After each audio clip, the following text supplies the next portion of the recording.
Nik uste dut zalantzik gabe oso aurkikuntza importantea badela, arkeologikoki eta azken batez gure historian aurrera egiteko eta atzera egiten da beti aurrera, atzera begiratuta, ikusita eta errebisatuta eta ahaztu gabe nortzu garen eta nondik gatozen eta hori oinarrizko eta funtsezko urratsa da. Urrats horretan aurrera pausoa badela zalantzik gabe. Ez du argitara ematen edo frogatzen euskaraz hitz egiten zenik.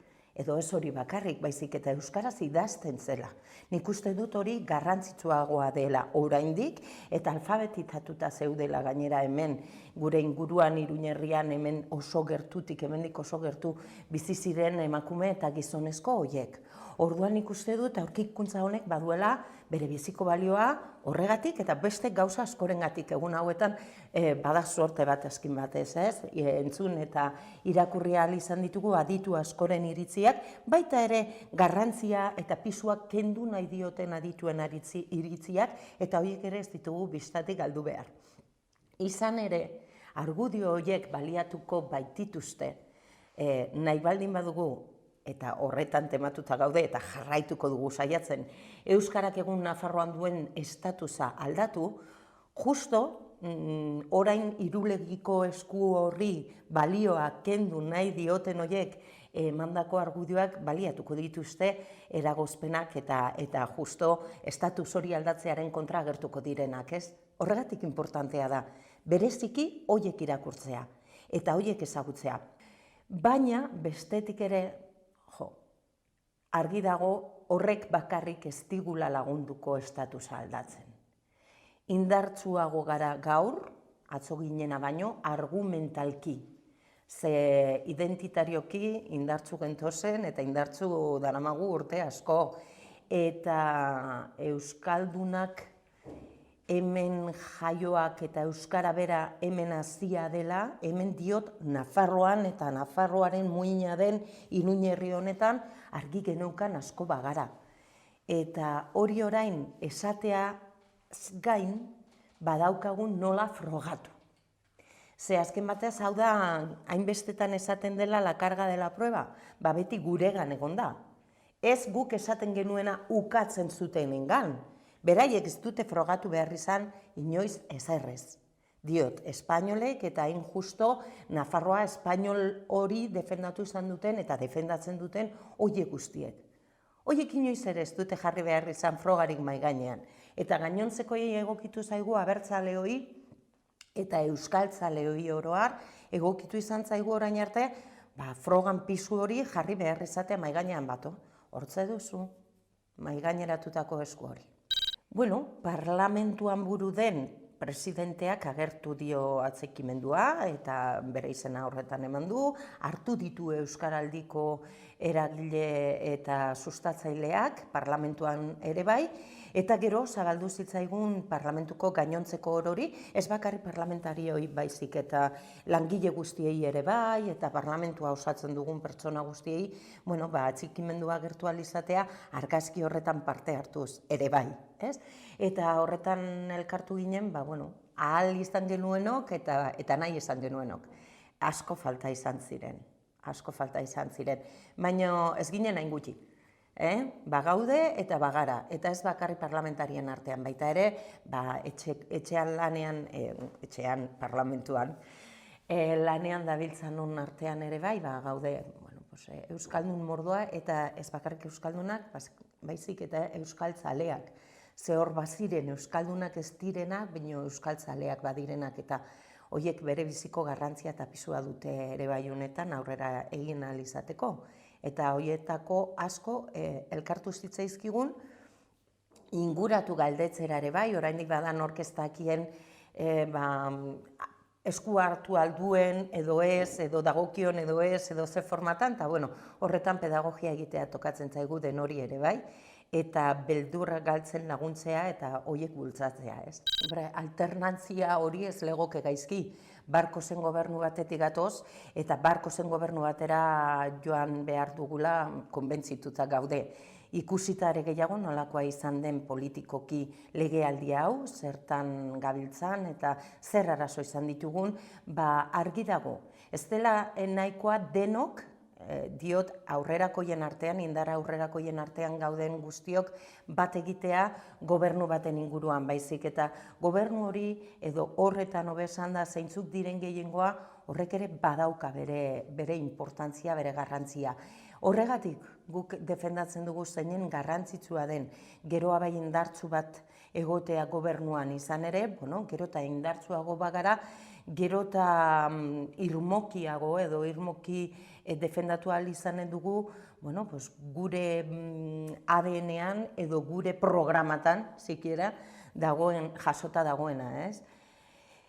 Hori defendatu dugu hasieratik. Guk gobernua osatzerako garaian, uste dut eskuzabaltasuna erakutsi genuela, bereziki Barkos presidentak.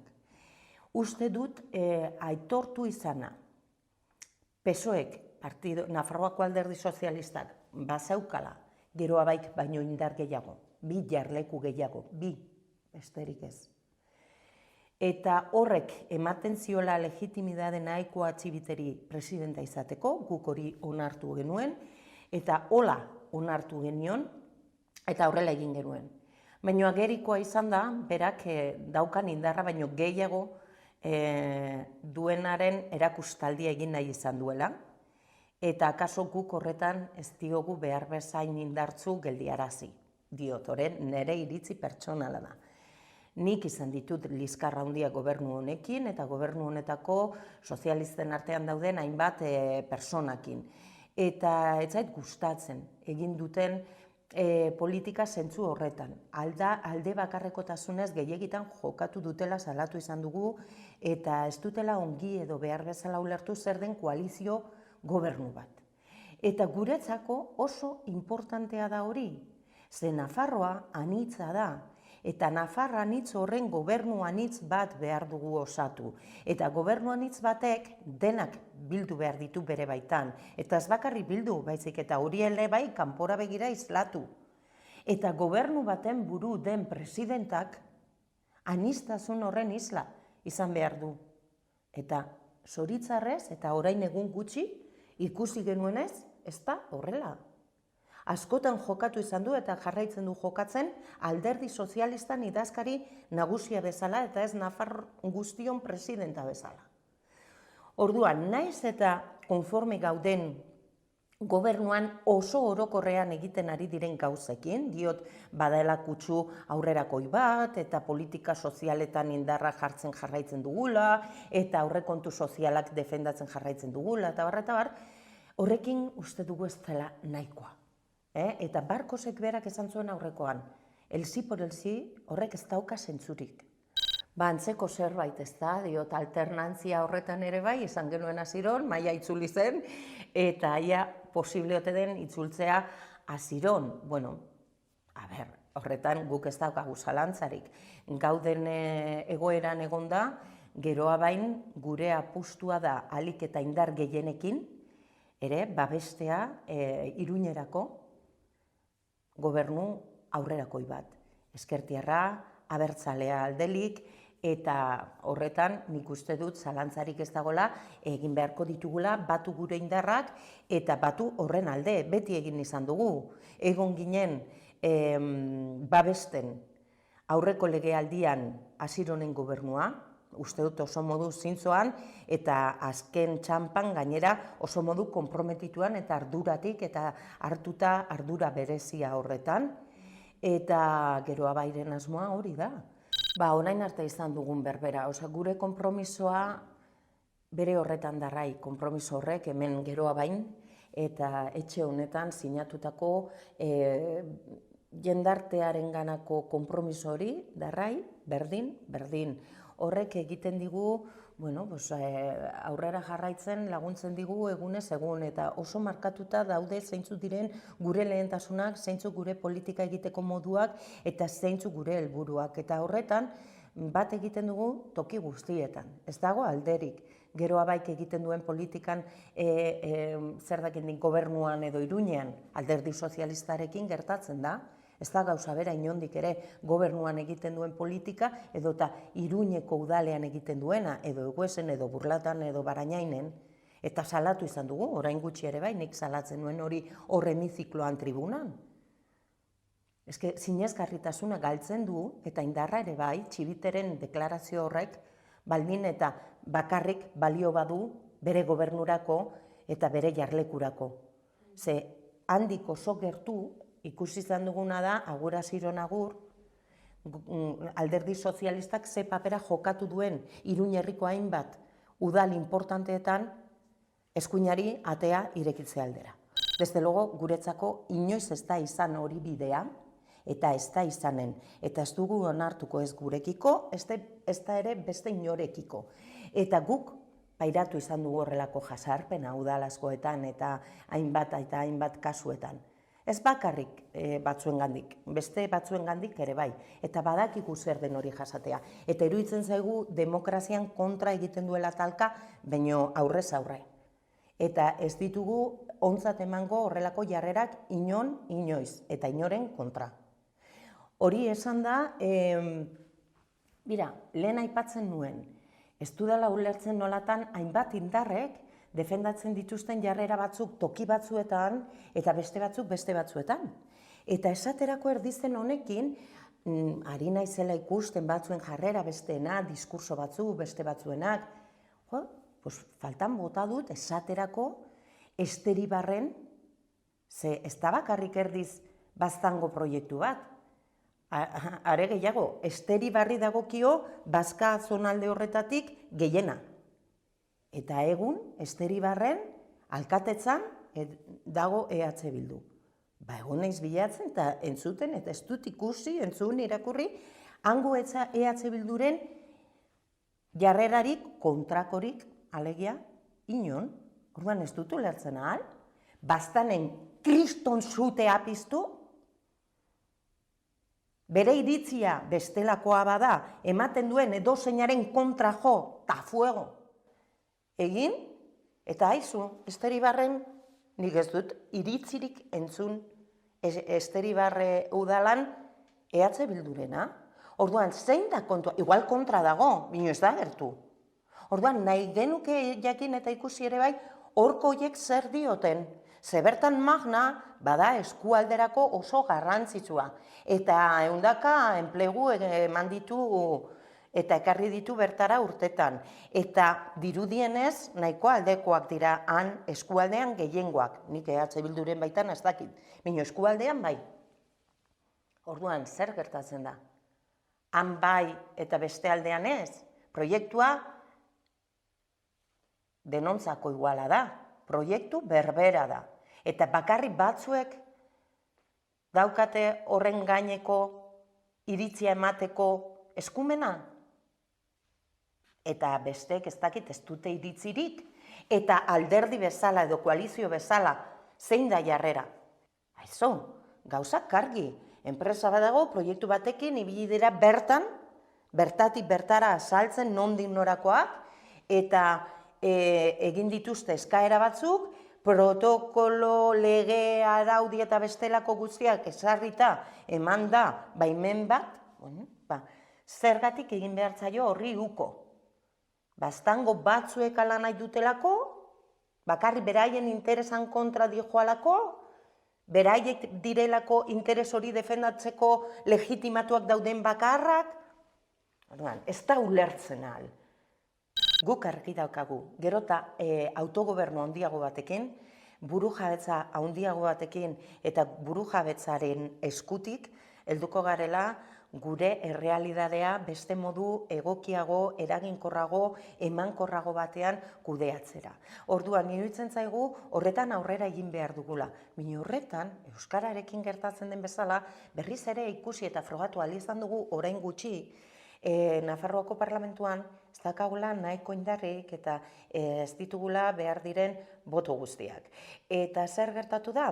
Alderdi sozialistak duela urtebete egin zuela unzi ez no, horrelako bai, baino ez, baino ikusiko dugu eta ez dakiz zer eta erdi perfilez jarri zen, maigaineratu genuenean Lorafna 40 urte eta gero errebisatu behar dela. eta foru hobekuntzari heldu behar zaiola beste behin ere. Eta horretan sakondu behar dugula. Eta eskumenak daudenak errebisatu, etorri ez direnak erreklamatu, eta berriak barneratu eta gure egin behar ditugula. Eta hori guztia aritu ginenean orain urtebete, esan bezala zoe jarri zen de perfil. Eta aurten, ja, lotzi gabe, aurpegia eman du, baina bere aurpegirik zakarrena. Eta autogobernua benetan ez duena defendatzeko asmorik erakutsi digu beste behin. Eta horrek amorrua ematen den niri. Ze gaude defendatzen, zeinen importantea den Nafarrontzako, Nafarroaren garapenentzako eta aurrera egin ahal izateko berme osoz eta eskubide guztiak errespetatuta ahalik eta eskumen gehien izatea, kontatzen digute zenbat lan egiten duten Madrilen defendatzea aldera hori bera eta esaterako trafikoarekin gertatzen ari dena ikusita, zenbat ari diren borrokatzenan guretzako eskumena lortze aldera baldintziko berenetan, eta bien bitartean uko egiten diote errebisatzeari 40 urte eta gero lorabena. Ez dauka zentzurik horrein. Eta ziurrenera horren kontura ere oso agerian gelditu dira alderdi sozialistaren konplejuak eta alderdi sozialistaren beldurrak. Eta hauteskunde kanpainaren gertutasuna ere bai. Baina beraiek esan da, Duela urte bete bai, orain hain gertu daudela hauteskundeak ez. Ze horrek, zipristinduko luke, baina zarrerako, debatea, eztabaida eta litzateke ginen behar bezain eztabaida pausatu eta dotore bat, ez? Guri berdin zaigu ez bada oso dotorea. Izatearekin benetakoa, eraginkorra eta adituen eskutik nahikoa. Ponentzia hori beharrezkoa da. Nafarroak aurrera egin behar badu berme osoz. Bino ez dakit sikiera planteatu den kentzea. Diot, daramago astebete hitz egiten honen inguruan eta nik oraindik ez dakat argi zein den eztabaida. Ze hau abiatu zen, entzun genuenean Yolanda Díaz hemen esaten, atzera botako duela Uharteri eman zitzaion errekonozimendu bat. Badela, la medalla al mérito del trabajo Franco garaian, diktaduran garaian Frankok emandakoa. Eta hortik, beste debate bat abiatu da, kenduko den edo ez den kenduko, hemen Barzinak eman zuen urrezko domina. Bino ez dakit kentze aldera maigaineratu den proposamenik zikera. Orduan, nik eta geroa bairen izenean, esan izan dut, egun hauetan, Díaz ministrak egin badu hori izanen dela hala egoki irudito zaiolako eta errespetu osoz tratatu behar dugula hori. Zalantzik balego eta inork ez badu argi zer dela eta egin den eskatu dezala espedientea. Eta espedientea ikusita oraindik ere uste badu ez dagoela nahiko motiborik kentzeko domina hori, ez dakit elegiterik egin daiteken. Ze, entzun dugu, haremos alegaziones, baina ez dakit elegiteak egiteko eperik ere badagoen. Nik uste dut hori badela ministraren eskumen bat, eta badela behin betiko erabaki bat. Ez behin-behinekoa eta orain irekitzen dugu epe bat alegazioak egiteko. Nik uste dut, diot, igual ez dugu hori ulertu. Baina hori batetik. Hori nahasi egin nahi izan da, Nafarroan eman zen domina horrekin. Eta hemen ubnak egindako nomenklatorrarekin. Nik bere momentuan gogoratzen dut nola ekarri ziguten ere horren berri. Komunikabideetatik entzuna eta beste toki askotatik gurera, eztabaidara pasa den legealdian. Eta guk defendatu izan dugu, han bazen komisio bat lehenengoz historian, ze orain ari gara Madrilen onartu dela lege hori, baina Nafarroak pasaden legealdian aurrera pausoa eman zuela horretaz ezer gutxi hitz egiten dute. Eta ez zai interesatzen hori nabarmentzea. Baina horri esker, eta behingoz memoria behar bezala trastatzen hasi zenetik aldaketaren gobernuaren eskutik, horri esker daukagu egun daukaguna, eta daukagun legea eta ditugun abantaiak. Eta daukagun nomenklatorra ere bai. Eta uste dut ja hasi dela argitzen, baina nomenklatorra hori egin zuten ikertzaileen eskutik 11 izen jarri ziren mahai gainean, asko eta asko eta asko. Eta horietatik batzuk igorri ziren batzordera eta batzordeak batzuk tratatu zituen provisionalki zerrenda bat osatuz. Defendatu izan dugu, biktimen artean zoritxarrez zerrendak zabalik daude. Eta egunetik egunera gero eta gehiago. Frankismoaren gero eta biktima gehiago dago. Eta zerrenda horiek behin-behinekoak dira zoritxarrez. Biktimarioen inguruan berdin. Eta ez dago ezer itxita. Eta bizirik dauden zerrendak dira, baita simboloenak ere bai. Eta gertzen ari dira. Aurrekoan, Navarra-Sumako batek jakin arazi zidan, aizu, zuen udal batean bada oraindik ere ikur bat, eskerrik asko abizua emateagatik. Berandu baino lehen, alkateari eskatuko diogu, eta egin diogu, eskaera eta bilatu dezala non dagoen ikurra eta kendu dezala, legeak agintzen duen bezala. Hori da egin behar dena. Eta zintzotasunez tratatu. Bien bitartean zer ikusten dugu? Nafarroako gobernuko bozeramaila entzuten duen aurrekoan, esaten domina eman zela urrezkoa beste motibo batzuengatik eta oso ongi emana zegoenaren iritzia nonbait ematen. Bira, geroa bai bezala, ari gara egun hauetan gogoratzen. Kontra agertu ginela urrezko domina hori ematearen une horretan. Ez ginen bertan izan. Uko egin genion gonbidapenari eta ez genuen parte hartu domina emate saio horretan. Transizio ekologikoa eta digitalaren inguruko proposamen oso zabala ekarri genuen aurrekoan osoko bilkurara, eta horretaz gainera esan genuen kapitulo aparte merezi zuela edo tratamendu oso bestelako bat eta partikularra merezi zuela agentziak. Tematuta gaude gai horrekin, eta konbentzituta horrelako agentzia energetiko bat izateak dituen onurak argi ditugu. Eta uste dugu Nafarroak eduki dezakela horrelako agentzia bat, eta merezi duela horrelako agentzia bat, eta horrelako agentzi batek egin dezakela hemen lagundu aurrera egiten transizio energetiko horretan. Publikotik, administraziotik, eta kudeaketa garden eta publiko batetik. Eta nahi dugu horrela izan dadila. Barkosek berak azaldu zuen ez dagoela adostasunik gobernuko kideen artean.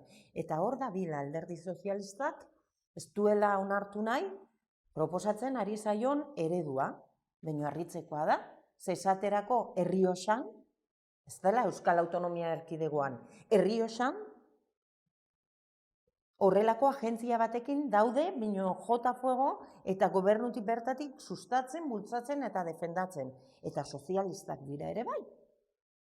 Orduan, ez dugu lertzen. Iruditzen zaigu oso proposamen sozialista dela.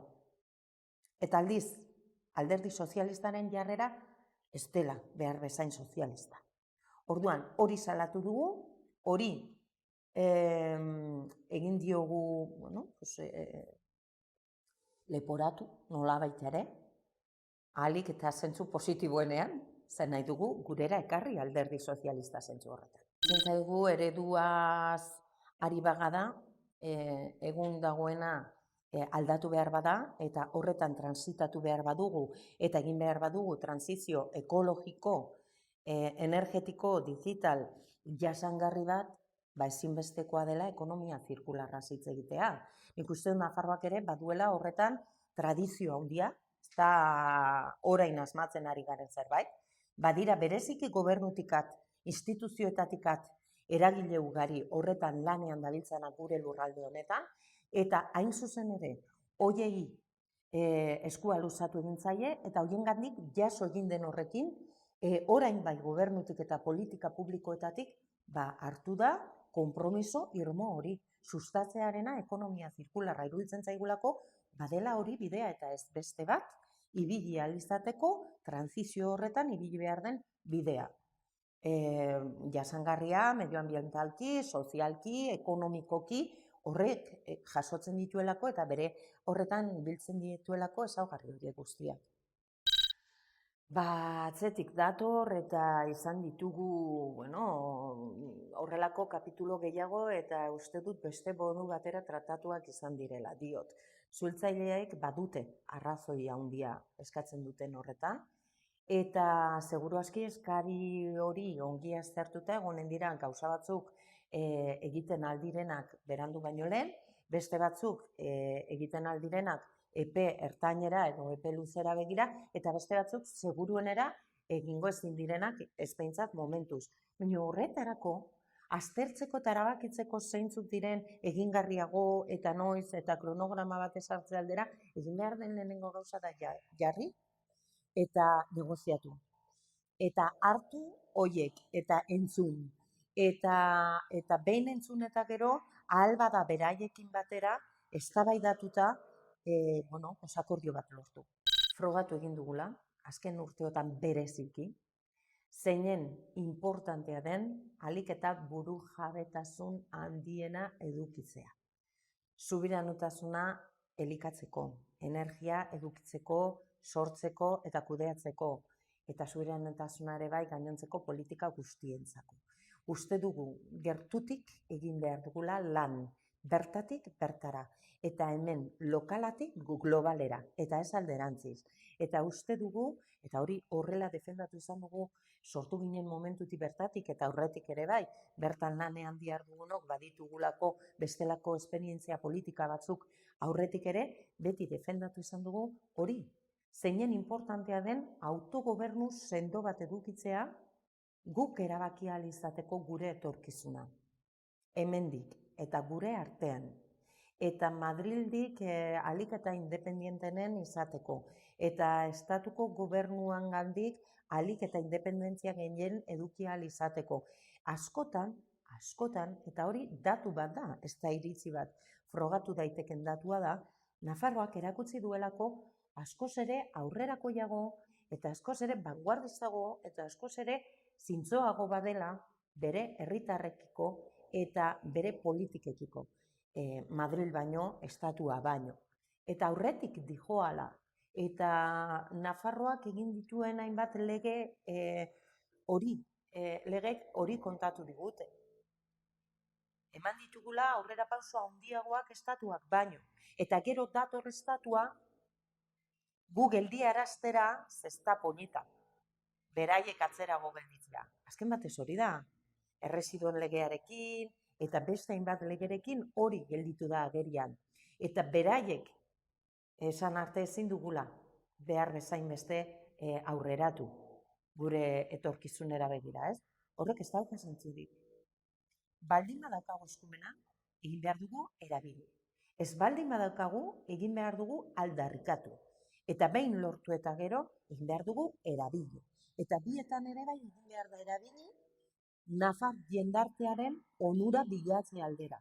Eta oroar Nafarroa, bere onera ekartze aldera, hainbat kasutan, eta kasu guztietan, etorkizunera begira, aurrera egin ahal izateko norabide horretan. Norabide aurrerakoi, eskertia, sozialki, ekilibratua eta justuagoa den horretan. Eta jakina, etorkizun abertzaleago eta euskaltzaleago baten gana eramango gaituen eskumena behar dugu ere bai, ez? Eta autogobernua horretarako baliatu behar dugu ere bai, zalantzi gabe. Are gehiago orain, eskuak kontatu digunean, nondik gatozen baten batek zalantza bazuen orain ja gutxiago eduke dezake. Horrek erakutsiko digu bidea.